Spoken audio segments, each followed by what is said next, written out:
Salut, c'est Gilles de Presse. Chaque vidéo a une conclusion qui change tout. Si tu passes la fin, tu rates l'essentiel. Alors reste jusqu'à la dernière seconde, tu verras, ça vaut le coup. On y va? Bonjour, bienvenue à Gilles de Presse. Aujourd'hui, le télétravail en 2026. Histoire, avantages, limites et ce que personne n'ose dire. Le télétravail n'est plus un mode, c'est un tournant. En 2020, le télétravail est arrivé comme une urgence. En 2026, il est devenu un choix qui redéfinit nos villes, nos familles, nos entreprises et même notre rapport au temps. Mais comment en est-on arrivé là? Pourquoi certaines entreprises l'embrassent et d'autres la combattent? Et surtout, que gagne-t-on et que perd-on quand le bureau se déplace dans le salon? Un historique de privilèges rares à normes mondiales. En 2020, le télétravail était un luxe. Quelques entreprises techno, quelques travailleurs autonomes et beaucoup de scepticisme. Par exemple, en 2015, moins de 10% des travailleurs canadiens faisaient du télétravail régulièrement. Les entreprises traditionnelles le voyaient comme un risque, perte de contrôle, baisse de productivité, isolement. Puis la pandémie a frappé.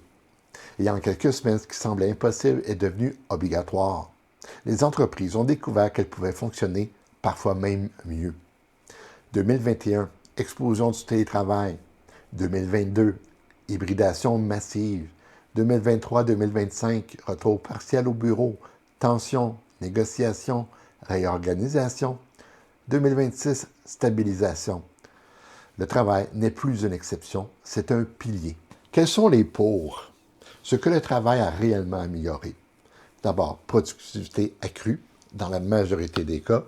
Les études sont claires pour les tâches cognitives, la productivité augmente souvent en télétravail. Moins d'interruptions, plus de flexibilité, un environnement contrôlé. Une équipe TI qui réduit de 30% ses délais de livraison a peut-être pensé à 3 jours semaine en télétravail. Ça, c'est un exemple concret. La qualité de vie qui a été améliorée. Le télétravail a rendu quelque chose aux travailleurs, du temps. Du temps pour les enfants, du temps pour soi, du temps pour vivre. Par exemple, un parent qui récupère 10 heures par semaine en éliminant les déplacements. Réduction des coûts pour tout le monde. Ça, c'est le troisième. Pour moins de transport, moins de lunch, moins de stationnement. Et pour les entreprises, moins de bureaux, moins de loyers, moins de frais fixes. Le quatrième pour attraction et rétention des talents. En 2026, offrir du télétravail n'est plus un avantage, c'est un minimum. Les entreprises qui le refusent peinent à recruter. Les contre maintenant. Quels sont les arguments qui sont contre, qui militent contre le télétravail? Ce que le télétravail a fragilisé. Le télétravail a un coût invisible, la solitude.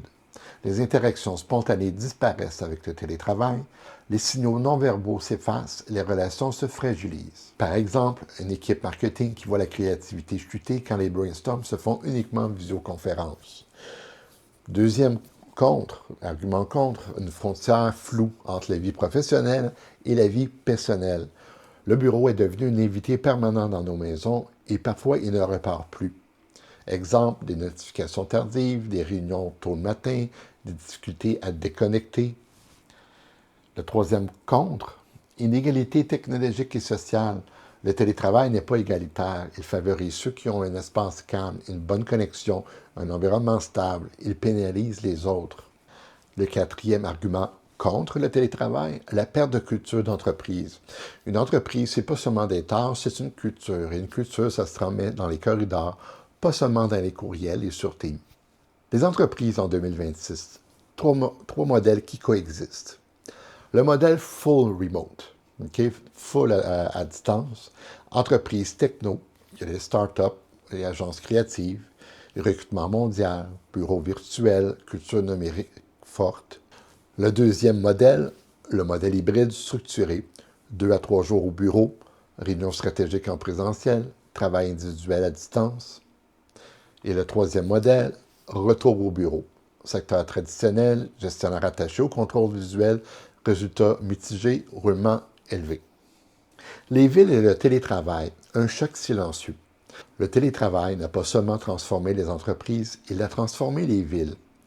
Les centres-villes en télétravail sont moins achalandés, les bureaux sont vides, les commerces sont en difficulté, les explosions des banlieues et des régions, hausse du prix des maisons hors des grands centres. Ce que le travail dit de nous. le télétravail n'est pas une question de productivité. C'est une question de société, de confiance, de liberté, du rapport au temps, du rapport au travail. 2026 et après, le futur, où on va avec le télétravail? Le télétravail ne disparaîtra pas, mais il va se transformer. Quelles sont les tendances? Quelles seront les tendances de 2026 jusqu'à un horizon 2030? Les bureaux seront repensés comme lieu de collaboration, pas de présence obligatoire. Des contrats hybrides négociés individuellement. Des outils d'IA pour automatiser les tâches répétitives. Des réunions plus courtes, plus ciblées. Des équipes distribuées à l'international.